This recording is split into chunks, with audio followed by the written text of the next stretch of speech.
In the 1850s, aluminum was considered a precious metal. During the 1855 World Exhibition in Paris, aluminum ingots were displayed alongside the French crown and other royal jewels, thus demonstrating the high status of this metal to the public. Also, when the Emperor of France Napoleon III held his receptions, he had a rule that aluminum dishes should be placed in front of the most honored guests, while the rest had to use gold dishes. And such a high temporary status of aluminum was associated with a very expensive production process. So expensive that the production of aluminum was more expensive than gold or platinum. In turn, such a high production cost, of course, affected the price of the metal. If gold cost $19 per ounce, then aluminum cost as much as $34. Such a high price led to the fact that the demand for aluminum remained at a very low level. And the production volumes of this metal were not even measured in tons, but in kilograms. The aluminum cap on the Washington Monument, which at that time was considered the largest ingot of this metal, weighed only 100 ounces. And this situation persisted until the American Charles Hall and the Frenchman Hall-Héroult, almost simultaneously and independently of each other, invented a new technology for the production of aluminum, which would later be called the Hall-Héroult process. Invented a new technology for the production of aluminum, which would later be called the Hall-Héroult process.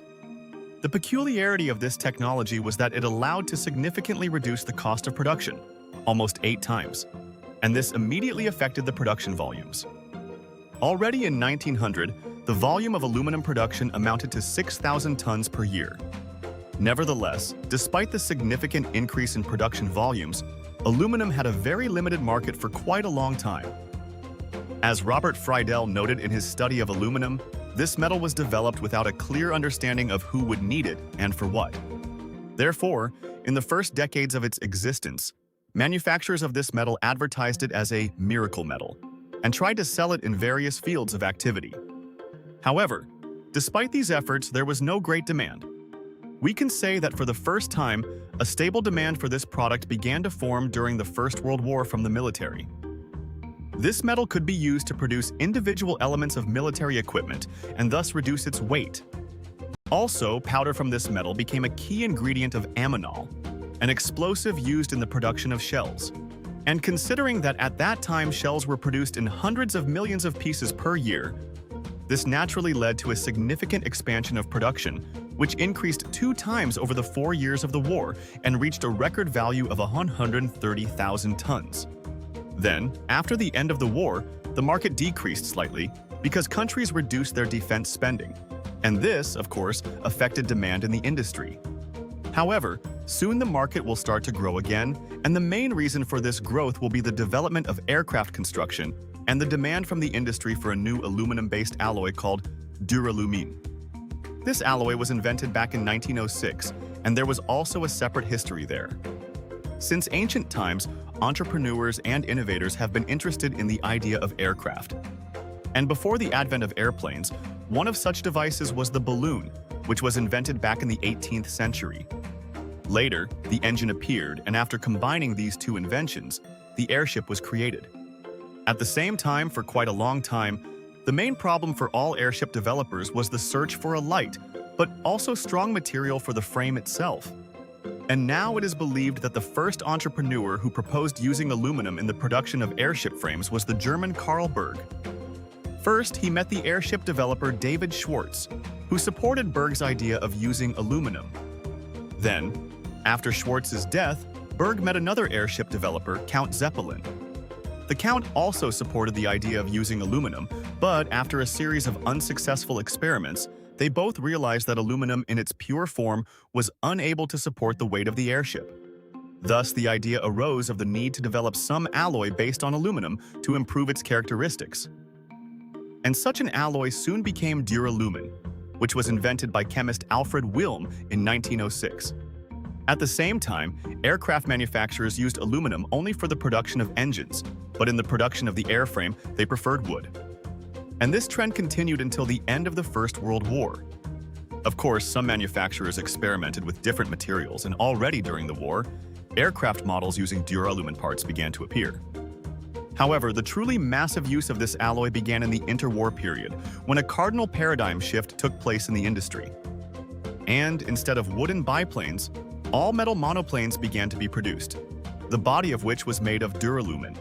Moreover, all these changes took place in parallel with constant modifications of the alloy itself. At the same time, it should be noted that before the beginning of the Second World War, aircraft production remained at a very low level and did not exceed several hundred aircraft per year. And it was the beginning of World War II that led to the rapid growth of aircraft manufacturing and all related industries, including the production of aluminum, which at that time became the main metal for the production of aircraft. To demonstrate this importance, I will give a few figures. Almost 70% of the weight of the aircraft was formed by aluminum. And for an aircraft like the B-17, 10 tons of it were needed. And considering that during the war years the production of aircraft would increase tenfold, this required an equivalent increase in aluminum production. Nevertheless, despite this need, the aluminum production industry itself found itself facing a rather serious dilemma. Because when in 1940, Roosevelt announced plans to produce 50,000 aircraft per year, then 340,000 tons of aluminum were needed to produce such a number of aircraft. And in that year, the entire American aluminum industry, consisting of two manufacturers, Alcoa and Reynolds, produced less than 81,000. In addition, aluminum was also needed by the U.S. allies, Great Britain and the Soviet Union. Therefore, to meet the demand, it was necessary to increase production at least 4 times. And the dilemma was that we were talking about very large investments in the amount of billions of dollars, which in today's money is tens of billions of dollars. Therefore, even such large companies as Alcoa could not finance them from their own funds, but only from loans. And these loans, with any drop in demand, could destroy the company itself. That is, from a commercial point of view, it was a very risky step.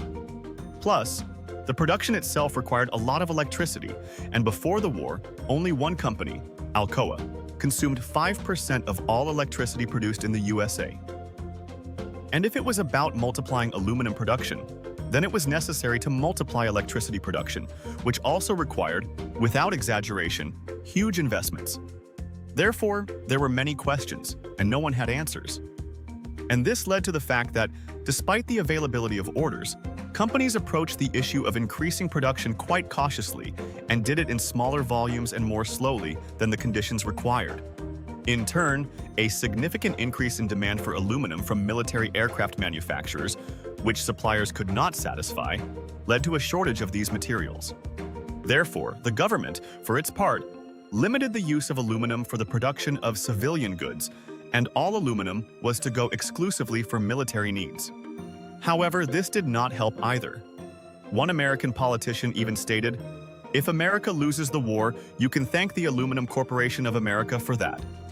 And when in 1941 it became clear that business did not want to take risks, the government decided to build new aluminum plants and hydroelectric power plants.